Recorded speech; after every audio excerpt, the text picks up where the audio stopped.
नाज़रीन, अवामी न्यूज़ में खबरन जो सिलसिलो जारी है। इन वक्त से तक खिपरो में खबर दींदा हलूं त खिपरो जे शहीद चौक ते सिंधी शागिर्द तहरीक ऐं अवामी तहरीक पारां क़त्ल थियल शागिर्द शायान अली जे कातिलनि जी गिरफ़्तारी लाइ ऐं क़त्ल थियल शागिर्द जे खून सां इंसाफ़ जे लाइ एहतजाज कयो वियो, जंहिंजी अॻुवाणी सिंधी शागिर्द तहरीक अॻुवाण आसिफ मरी, अवामी तहरीक ज़िले अॻुवाण अब्दुल सत्तार रिंद, अवामी तहरीक तालका अॻुवाण सादिक कुंभार राणो कंडराणी समेत अवामी तहरीक जे कारकुननि ऐं सिंधी शागिर्द तहरीक जे शागिर्दनि वॾे अंग में शरीक थी एहतजाज करे सख़्त नारेबाज़ी कई। इन मौक़े ते अॻुवाण चयो आहे त शायान अली जे खून सां इंसाफ़ थियणु घुरिजे। इंतिज़ामिया जी नाअहली जे करे शायान अली क़त्ल थियो आहे। असीं आला इख़्तियारनि समेत वस वारनि खे अपील करियूं था त मामले जी जांच करे मुलविस जवाबदारनि ख़िलाफ़ कानूनी कार्रवाई कई वञे। असांजो मुतालबो इहो आहे त न रुगो शायान अली शाह पर यूनिवर्सिटी जे अंदरि रोज़ को न को मसइलो थिए थो।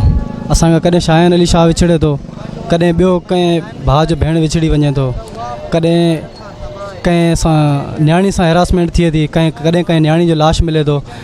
हीअ कहिड़ी इंतिज़ामिया आहे सिंध यूनिवर्सिटी जी, कहिड़ी नाअहली आई? रोज़ असांखे कंहिं न कंहिं जो लाश खणणो पए थो।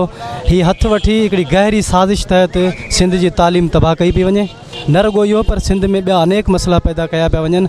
असांजो एहतजाज शायान अली शाह समेत क़त्ल यूनिवर्सिटी में क़त्ल थींदड़ शागिर्दनि ऐं हिरासमेंट थींदड़ न्याणियुनि सां यकदती तौरु असांजो एहतजाज बि आहे ऐं असांजो इहो मुतालबो बि आहे सिंध गवर्नमेंट सां त नाअहल इंतिज़ामिया हटाए उते ज़िम्मेवार इंतिज़ामिया मुकमिल कई वञे त जीअं सिंध जो बाशऊर शागिर्द पढ़ी सघे, जीअं हू बाशऊर मुस्तक़बिल ॾेई सघे सिंध खे।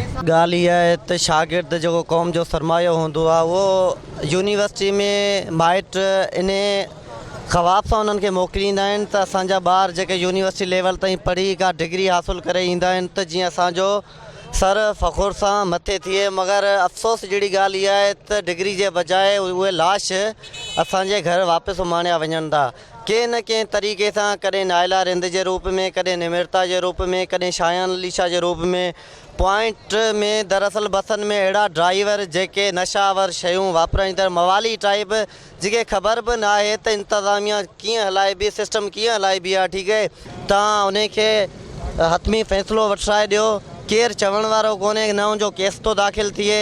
अॼु 15 ॾींहं थी विया आहिनि, उनजो लाश अॼु उनजे घर में कोहराम मतल आहे, मगर अफ़सोस जहिड़ी ॻाल्हि आहे अञा ताईं उनजी केस दाख़िल थी न सघी आहे। हाणे यूनिवर्सिटी में जेको शायान अली जो क़त्ल थियो आहे उहो क़त्ल कंदड़ ऐं ड्राइवर नाअहली करे थियो आहे ऐं उन ते केस दाख़िल थियणु खपे।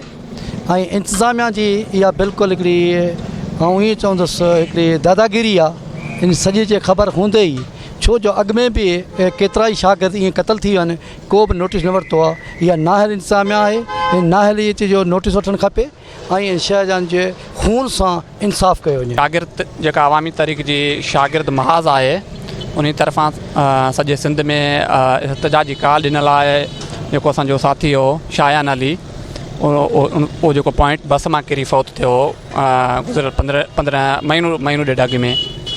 सिंधी शागिर्द तहरीक हमेशह शागिर्दनि लाइ जदोजहद कंदी रही आहे। तालीम जेका सिंध जी तबाह आहे त उन लाइ बि जदोजहद कंदी रही आहे। असांजो जेको दोस्त हो शायान अली, उहो हिकिड़ो मवाली जेको टाइप ड्राइवर हो, उहो ड्राइवर पॉइंट न बीहारण जे करे ऐं उनजी गफ़लत जे करे असांजो जेको नौजवान जेको मेरान यूनिवर्सिटी जो पोज़ीशन होल्डर शागिर्द हो, जेको होशियारु शागिर्द हो, उहो पॉइंट मां लथो ऐं पॉइंट न बीहारण जे सूरत में उहो पॉइंट आर जे हेठि हली उहो क़त्ल थी वियो।